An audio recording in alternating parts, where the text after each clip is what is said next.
Dr. Dale Rogers, an eminent professor of supply chain management at the University of Nevada, gives us his opinion about supply chain management. Well, every time you move inventory, there's a cost to that.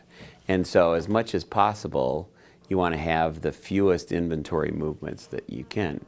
And it's much more cost effective to move information related to that inventory than it is to the inventory itself.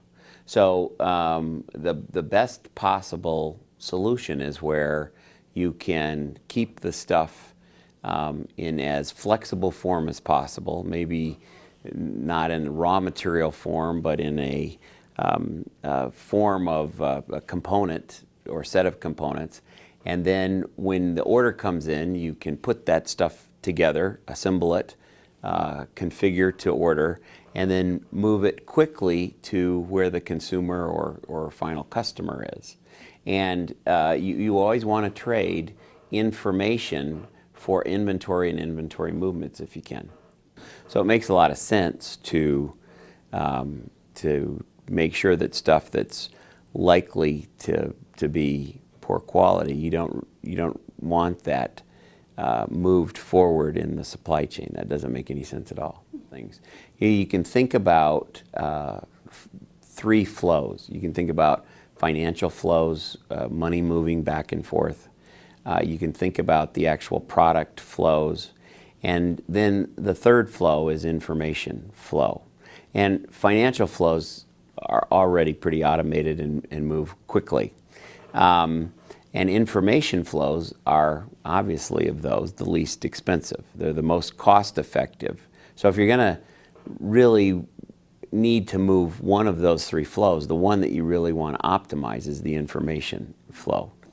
You really have to see problems actually before they happen. You have to be able to see that capacity at your supplier's plant in China is going to be disrupted because of some event. You really have to see it not just as it happens, but even before it happens. And so whatever tools give you the capability to have visibility as quickly as you can and as far back in the supply chain as you can, that's critical. If you have visibility into inventories wherever they are, you're going to be able to make better decisions. You know, it's very difficult to forecast accurately. Sometimes you can forecast sales dollars, but that's not the same thing as how many blue size 11 shoes we need in Reno, Nevada or Vancouver, Canada. Those are harder decisions, and it's harder to forecast the amounts of product you need specifically.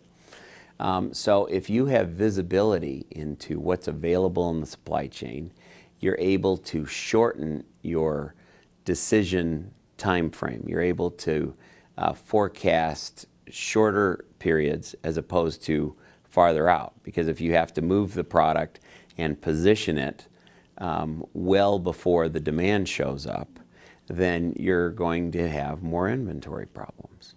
So if you can have visibility into what's available the whole way, you can forecast a shorter time frame, and we're more likely to know what we're doing in 5 minutes than in 5 months. If you think about all of the companies that have gone out of business because of bad inventory management, and there's lots of them. I mean, you think about the sporting goods industry just as an example, and the Miami Dolphins used to play in Pro Player Stadium. Pro Player's gone. Converse went bankrupt, and they were the #1 athletic shoe company in the world for a while. Certainly dominated the basketball side, and now they're a division of Nike and coming back. But what they really didn't know how to do was manage inventory. And managing inventory is really all about the management of the information from the original source all the way through to the end consumer. And so really the companies that are effective at managing the information are the ones that are winning today. I would say that cash flow is the key, and if you can spend less of your cash on bad inventory, you're much better. In fact, you can really dramatically improve your profitability by taking cash out of inventory.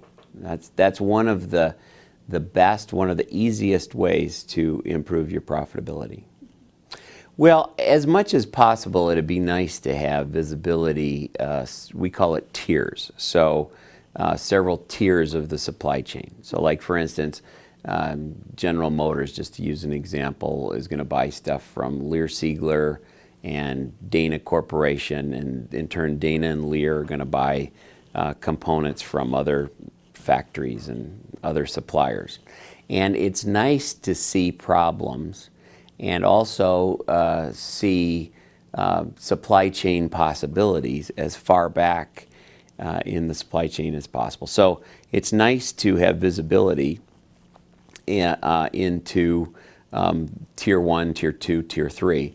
And most companies, it's hard for them to do that today. It's very difficulty, and it's really about the information management tools. That's why it's difficult, I think. Well, the trading company typically restricts visibility back in the supply chain, so it makes it harder to anticipate problems in the supply chain where there's a capacity issue, or the guy couldn't get the fabric to sew the shirts, or sometimes they do restrict the information, and their preference is sometimes to not let you see past them. Now, if you're doing what you should do as the firm that owns the brand, you're going to try to manage behind the trading company.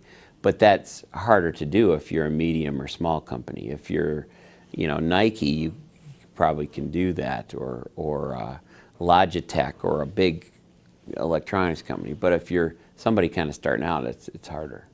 But think about the retail sector in the United States. And, Walmart came out of nowhere in the 60s and is by far and away the largest company. I mean, way bigger. $300 billion in revenues this past year about.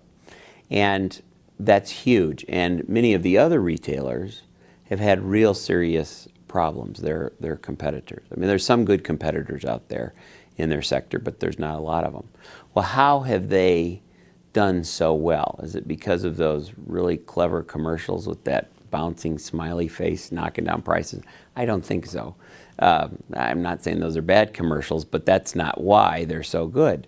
A big part of their success has been the strength of their logistics and their supply chain management, and their ability to link supply to demand better than anybody else, to have the efficient, effective movement of product forward to the consumer, the ability to reduce stockouts. They have a lower stockout rate than most companies do. And because they're better with managing the information around the inventory, typically you can have a lower cost, which translates into higher margins, which translates into more money to be able to invest and grow the chain.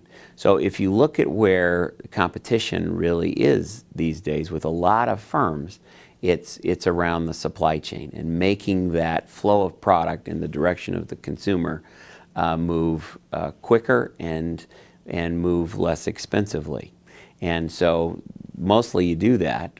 Mostly you take cost out by managing the information more effectively, which allows you to take inventory out, which reduces costs, and sort of a circle. I think having visibility and knowing what's going on in your supply chain is really the key. And that sounds so simple, but yet it's so hard to do. There's a lot of business reasons why it's hard to do. What happens is any company and its supply base and its customers, as those relationships mature over time, what typically happens is the supply chain becomes more complex. And I think that's almost true in every situation you can think of. So there's more complexity, and there's a lot of reasons that makes it more difficult to have visibility into what's happening back in the supply chain. So I think the key is knowing what's going on. And then after you know, then you can manage it better. I think that's the key to success, truthfully.